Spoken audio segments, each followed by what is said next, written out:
Pak Menteri Agama gagal faham mengenai fungsi-fungsi agama dan fungsi-fungsi pendidikan di Kementerian Agama di Republik kita yang tercinta ini. Tanpa ingin mengecilkan Pak Menteri Agama, tidak sama sekali. Tidak ada sifat alih tahir mengecilkan siapapun. Tetapi kita bicara soal check and balances, maka saya hanya ingin bicara. Bapak ini cocoknya jadi Menteri Pertahanan Keamanan, menjadi Menteri Menko Polhukam ketimbang Menteri Agama. Saya mohon maaf, karena idealisme yang dibangun oleh kementerian ini tak terbawa. Saya mengistilahkan ideologi ditinggalkan, sejarah tak terbawa.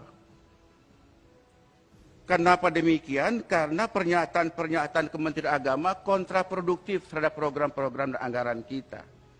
Mestinya menurut saya dengan DPR itu fungsinya adalah mendekatkan, menyenangkan, mengembirakan, mencerdaskan, mengajak agar yuk mari DPR bersama dengan pemerintah kita berpikir jernih untuk berbuat demi kepentingan anak-anak bangsa.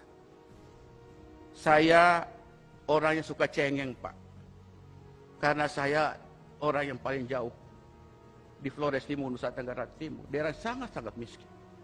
Saya diasah batin saya untuk bagaimana supaya tetap cinta dengan rakyat. Tapi begitu Pak Menteri mengatakan bahwa para guru ngaji, kemudian para ustadz, itu dicurigai sebagai bentuk-bentuk awal dari radikalisme, perasaan terganggu sebagai seorang yang beragama, perasaan yang terkoyak, perasaan yang terbunuh keimanan saya, perasaan terganggu seperti gelas yang pecah.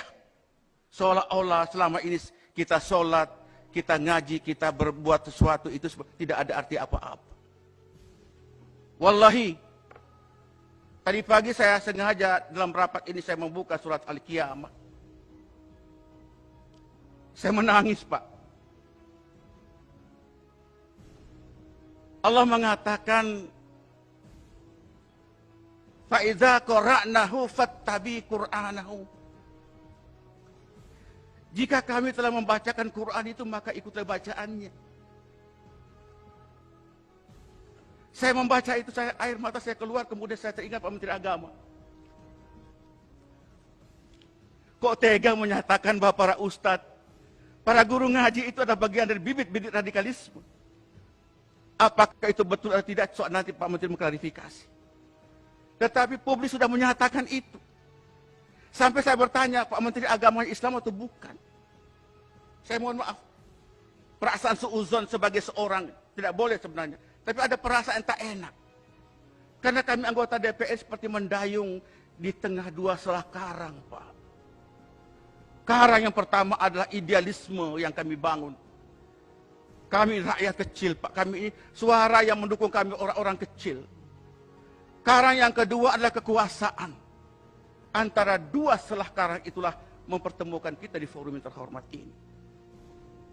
Nah, dengan demikian maka menurut pandangan saya, Pak Menteri Agama, sekali lagi saya mengajak, berhentilah berkata radikalisme. Berhenti berkata radikalisme. Islam yang kita pahami ini Islam yang rahmatan lil alamin, dibangun oleh baginda Nabi Muhammad SAW, penuh dengan kasih sayang. Penuh dengan kasih sayang. Tidak ada kebencian. Kalau Menteri Agama sudah memandang umatnya, memandang rakyat penuh dengan kebencian, berhenti dari Menteri Agama Republik Indonesia. Hari-hari kami, Pak, berhadapan dengan rakyat kecil. Saya hari ini dapat viral lagi, Pak Ali Tahir, perjuangkan aspirasi kami. Saya bilang aspirasi itu bisa berjalan kalau imamnya tidak batal wudhu. Kalau imamnya sudah batal wudhu, makmum tidak boleh mengimami seorang yang sudah batal wudhu. Referensi-referensi radikalisme itu kan referensi orang luar terhadap umat Islam, mau Islamofobia, menghardik umat Islam, dan tolong lihat ini Islam dalam konteks global, bukan dalam konteks Indonesia semata. Nah, oleh karena itu kami merasa sakit, Pak. Luar biasa. Saya baru habis takziah dengan Pak Mali Fajar, almarhum Mali, baru sampai. Banyak orang kerubuti saya. Kok bisa begitu, Pak Menteri?